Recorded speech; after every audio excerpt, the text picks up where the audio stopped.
Thank you and welcome back to the second segment of the show for today. We're talking to Dr. Herbert Marbury from Vanderbilt University, and he's given us some information in reference to the institutional church. And he's also given us some excellent information concerning his background and some of the experiences that led him to us this morning. And so, Dr. Marbury, let's see if we might be able to pick up where we left off and to have you to start talking about African Americans and the institutional church from your perspective. Well, I think what's foundational for the institutional church for African Americans, and perhaps foundational for most churches, but particularly for black churches, is the Bible.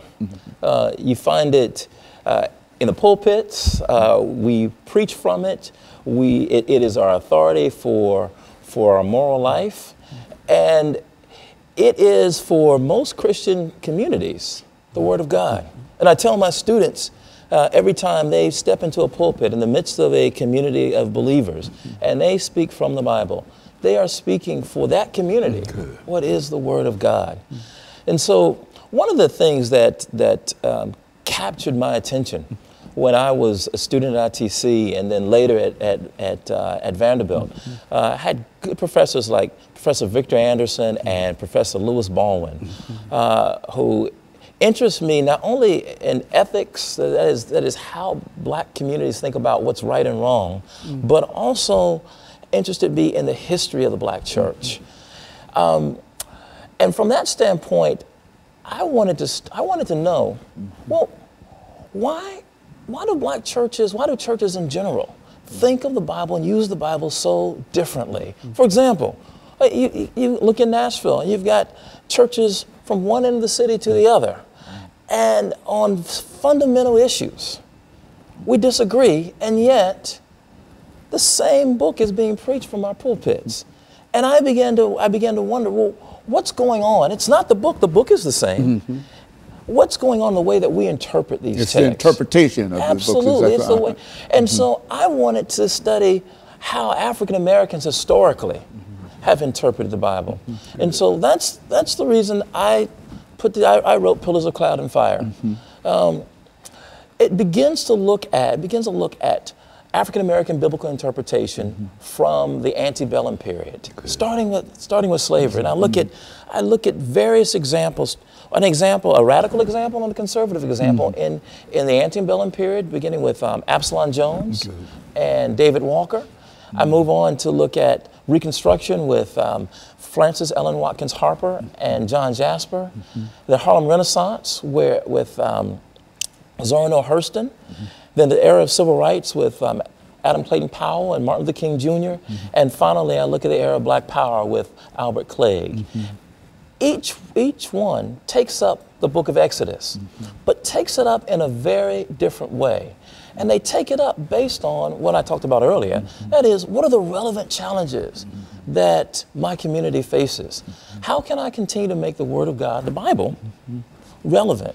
And so during the antebellum period, Absalom Jones and David Walker both take up the story of Exodus almost literally. That if God delivered the children of Israel from Egypt, across the Red Sea into the Promised Land, then God will do the same. And the Promised Land was freedom from slavery. Well, freedom from slavery came, and we weren't free. We faced Jim Crow and segregation. And so if you go to the era of Reconstruction, and you look at sermons, the Promised Land doesn't look like freedom from slavery. Emancipation is no longer identified with the Promised Land.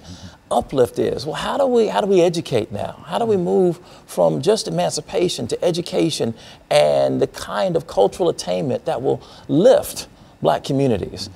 And after Reconstruction, that changes again in the Harlem Renaissance. This idea that we need to throw off the manacles of slavery, the old Southern sort of African American rebirth. And a rebirth. That's right. The Renaissance man. Renaissance man, Renaissance woman. But for the Harlem Renaissance writers, for the most part, except for Zora Neale Hurston, they were really thinking rather in sexist terms. So they were thinking the new Negro was the new Negro man.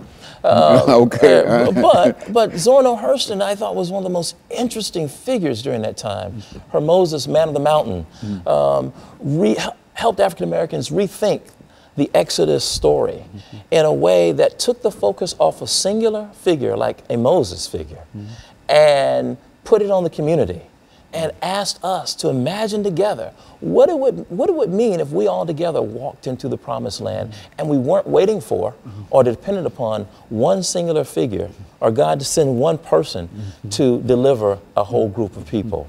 And then I go on to look at the era of civil rights with Adam Clayton Powell and Martin Luther King Jr., who understood the Exodus story and the promised land as being included as full citizens, that we would certainly enjoy, as Dr. Martin Luther King would say, the blessings of liberty. And if you look at his speeches, he takes the rhetoric from the Constitution and the Declaration of Independence, the kind of rhetoric that founded our nation, and he connects it to the Exodus story. And freedom means becoming a full citizen. Well, at a certain point, by the end of the Civil Rights Movement, we find that Albert Clegg wants to do something very different with that. That there's the frustration that has risen because African Americans still aren't enjoying the blessings of liberty. There is a move to take that story and to claim it for ourselves and to claim the power to change our lives. Not that power, but not placing it in the founding documents, but placing it in black communities themselves. And so we get the Black Power movement. So I wanted to look at the various ways that we have interpreted one singular book, the book of Exodus, over the course of a long period of time.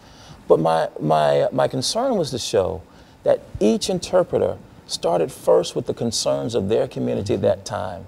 And I wanted to encourage my students who are going to serve churches and serve in religious communities to do the same. You know, during this second segment, I mean, the final segment, what I would like for you to do is to, and I think you've mentioned Adam Clayton Powell and Dr. Martin Luther King. I think that these are two giants, but I think that people know more about Dr. King than they do about Adam Clayton Powell. And so during this this final segment, when we come back, we've got about 45 or 50 seconds here. But when we come back during this final segment, what I'd like for you to do, and I say this now because I don't want to forget to push it forward.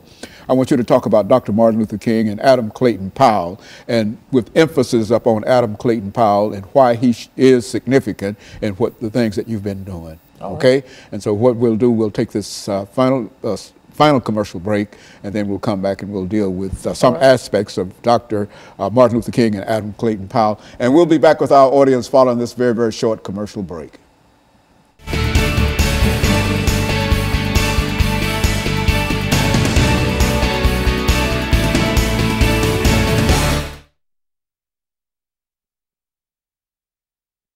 You look like you've been doing this all your life, man. I got no, this is my first time.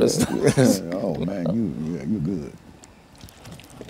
Because you got the information. That's what makes you good. See, when you have the information, and you can do it. Yeah. See, and so when we come back during this final segment, I'll introduce the show again. But and in case I forget, but what I'd like for you to do is to look at these two personalities within the context of all the things that you've studied about them and writing your book and books and et cetera, and to look and to examine those two individuals, Dr. Martin Luther King and Adam Clayton Powell, and point out whatever the similarities or difficulties and et cetera, whatever you want to talk about. But I think that that would be good to end this, because these are the two most important individuals in terms of contemporary black society and the institutional church. You see, and I'd like to know more about about this myself. You see, and so when we come back, we'll do that. We'll do this. We will have, excuse me, we'll have 10 minutes to do this. I need some water myself. Yeah. Okay, very good. Thank you. Now, Herbert Marbury. Yes, that's it. Okay, well, I have to do that every time. See, you're giving us some excellent, and I don't want to make any noise.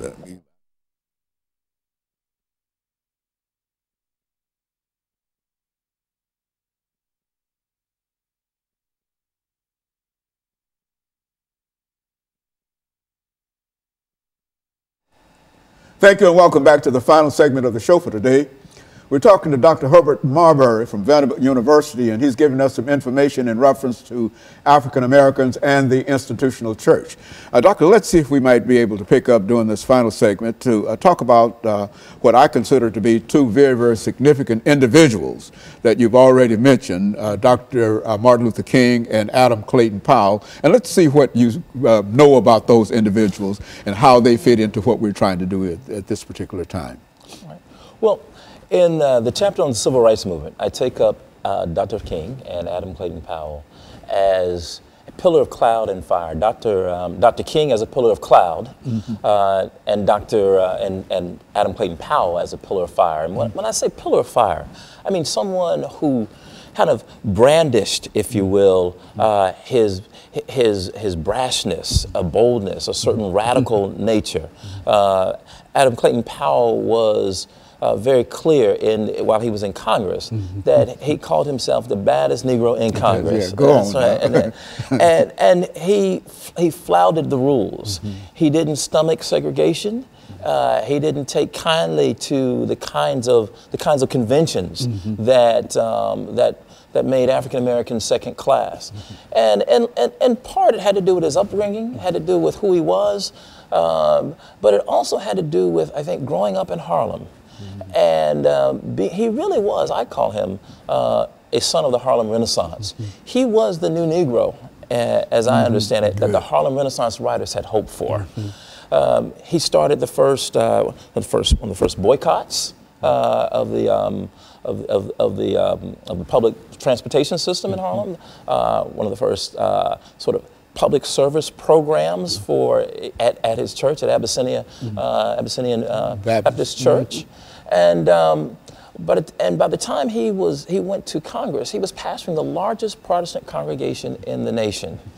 Adam Clayton Powell is known for his he's not only known for his pastoral work, but he's known for the Powell Amendment, which was a little known sort of codicil that he would add to every bill that sent funding for public accommodations, and it was a bill that said that public funding could not be used for segregated institutions. It angered Southern segregationists throughout the country, but it also angered African Americans because some of those schools were African American schools in the South. Although they were segregated, they were starved because they also needed the public funding. But Clayton Powell didn't care. What he was concerned about was ensuring that those who wanted segregation had to pay for it. And so he starved them all to death until he was able to get the Civil Rights Bill in 1964. That was his victory in the Civil Rights Bill of 64.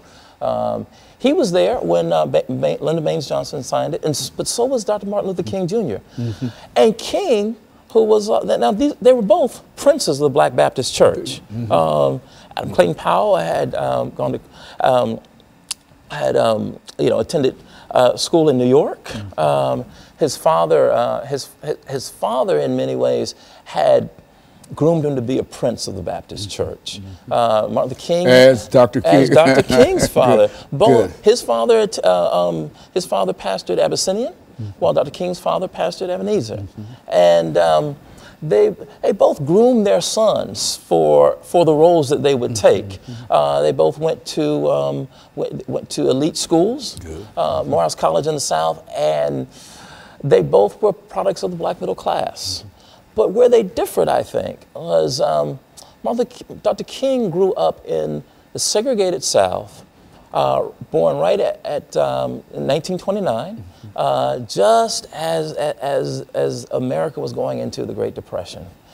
And Dr. King saw a different and a brutal side of white segregationist power.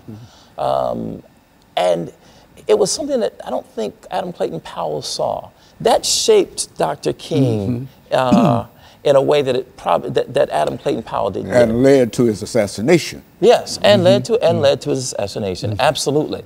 In a sense, both of them were assassinated. Dr. King literally. Good. Adam Clayton Powell was politically destroyed because of his brashness.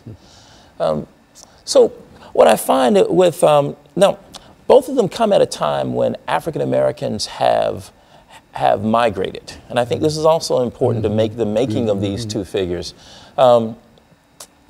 African Americans began to migrate immediately after the Civil War. Every 10 years, you look at the census, you see more and more African Americans migrating toward the west and toward the north, except for the 10 years during the Depression when you don't see much migration. But you see, and so African Americans migrated from rural communities in the South to cities in the South like Montgomery and Atlanta. That created the possibility for a Montgomery bus boycott, but also created the possibility for an Abyssinian Baptist church, which was Adam Clayton Powell's political base, and which became for Martin Luther King the base for the Montgomery bus boycott and Ebenezer. And so as these two figures began to interpret the biblical text, they thought of the Exodus story for Adam Clayton Powell. The Exodus story guaranteed for African Americans in his sermon, "Stop Blaming Everyone Else," which he preached at Abyssinian Baptist Church in the 50s. It was a sermon that invited African Americans to fully participate in what it meant to be a citizen, take responsibility for what it meant to be a citizen. He really pushed African Americans. He pushed African Americans to take responsibility for it. And so for Martin Luther King Jr., however, there was a different way of understanding the biblical text. Martin Luther King Jr., growing up in the South, personal piety became very important. In as much as his political work, personal piety became a mask, if you will, for Martin Luther King Jr. He knew that if he was leading African Americans out into the streets to demand full inclusion, he knew how to use the television cameras, how to use the public square, and the way he used it was to lead African Americans into acts of personal piety. That's what I call the pillar of cloud. He masked, in many ways, his real intentions. He would lead them to pray in the streets, to sing songs. And when the television cameras came and they saw African Americans living out some of the, these kind of virtuous virtuous expressions, right? Singing church songs, praying, holding hands, praying for their enemies. Not only was the South was embarrassed, the nation was embarrassed, but they were not only embarrassed domestically, they were embarrassed internationally. And so I call that the pillar of cloud, because just as a cloud kind of blends in seamlessly, Martin Luther King's tactics blended in with the American moral landscape. These were virtues for America. And this was also Dr. Martin Luther King behind the veil. Yes. And you know more about that because of one of your professors, I'm sure. Dr. Baldwin. Dr. Baldwin, who talked about that and et cetera. And I think that you're an excellent reflection in terms of what he said about that and some of the things that you're saying about that. And I want you to know that the information that you're giving us now is very, very precious. And I think that understanding these two individuals and some of the things that they faced and how different they were, one from the north and one from the south, but yet and still they had the same commitment, and while they went about it differently, they had the same commitment in terms of the uplift of African Americans to eventually reach the promised land. And I think that that's what we're still trying to move toward. And that's what we're still trying. That's what I hope that as you read my book, but as we think about biblical interpretation today, we face police shootings of Black and brown, African American and Hispanic, unemployment, high underemployment, and questions around whether or not we can provide adequate education and health care. And I want to know, why is it that we have to go out into the streets to hear the word of God that Black Lives Matter? Why not in the church? Now, to be sure, there's some churches who are doing that. But my question is, how do we interpret the Bible in ways that are relevant for us? Very good. Let me thank you, Doctor, during this last few seconds for coming by and giving us that excellent information. And let me encourage you to tune in again next week for another informative edition of Comments. Thank you and good morning. Thank you very much.